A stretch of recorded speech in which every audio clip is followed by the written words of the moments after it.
السلام عليكم، ازيكم يا جماعه؟ عاملين ايه؟ اخباركم ايه؟ هنتكلم مع بعض النهارده عن الثقه بالنفس. خليك دايما واثق في نفسك، خلي عندك دايما ثقه بالنفس، ما تشغلش دماغك باي كلام يتقال حواليك ولا اي حد يتكلم عليك ولا الكلام ده كله. ركز دايما على هدفك، خليك دايما مركز، وباذن الله ربنا هيكرمك. اتعب اتعب واشتغل على هدفك، وسيبك من اي كلام يتقال عليك، او سيبك من اي حاجه اي حد يتكلم كلمه ما مش عاجباك مش كويسه. ركز دايما على هدفك، وافتكر انت بدات ليه، يعني افتكر الهدف اللي انت بتركز فيه ده انت عايزه ليه. هما بيعملوا كده، هما بيتكلموا كده عليك، عايزين يهزوا ثقتك بنفسك، انت فاهمني؟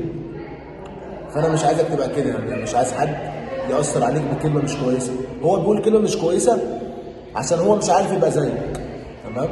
او من الاخر محروق منك، انت فاهمني؟ فما تشغلش بالك بحد، ركز على هدفك، وباذن الله ربنا يكرمك. واتعب وحاول على قد ما تقدر، يعني حاول على قد ما تقدر انك ما تشغلش بالك بحد وما تسمعش كلام حد. اي حد يقول لك كلمه مش كويسه اسمعها، وحاول انت، يعني هو بيقول لك كلمه سلبيه، حاول انت تحولها لايجابيه.